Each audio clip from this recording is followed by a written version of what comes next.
When we die, our soul departs from our body.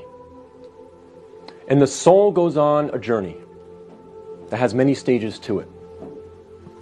And for the beginning of this khutbah, I want to focus on one stage of the journey of this soul.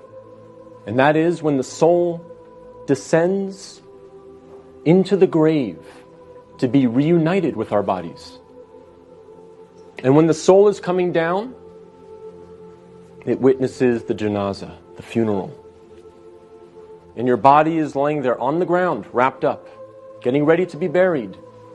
And you're descending and you're seeing this, and you're hearing it, you're experiencing it.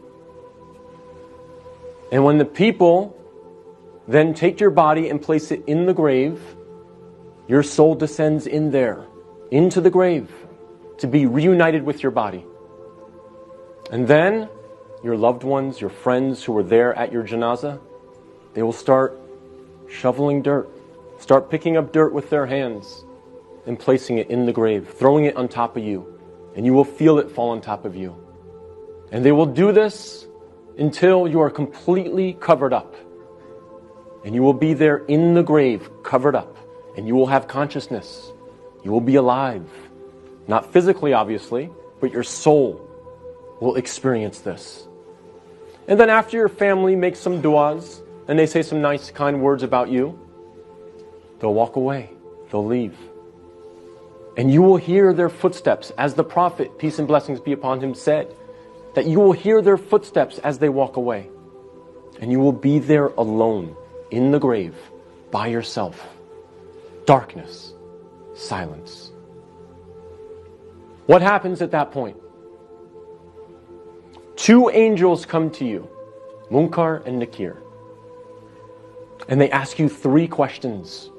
Perhaps the most important questions you will ever be asked, and the three most important questions you will ever answer.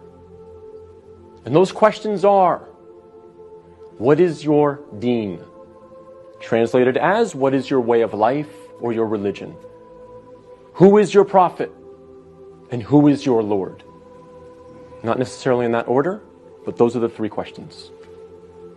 And if you answer these questions correctly, all three of them, your stay in the grave will be one of peace. You'll have peace. You'll have pleasure. Until the day of judgment, when the horn is sounded, and you are raised up out of your grave. So during that time, if you answer these questions correctly, you will have peace.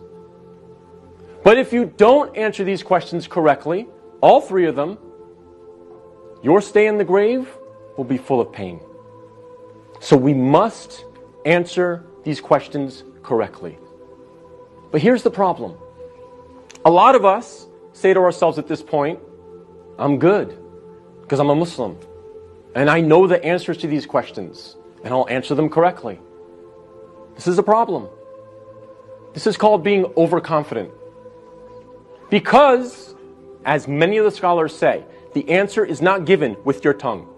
The answer is not given with your brain. The answer is given with your heart. What is in your heart will come out at that moment.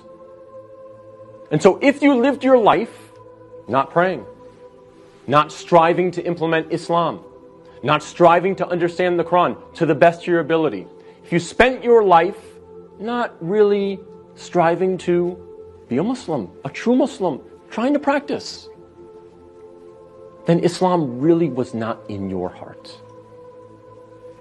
So we have to make sure that we're striving, again, to the best of our ability. I'm not asking for perfection.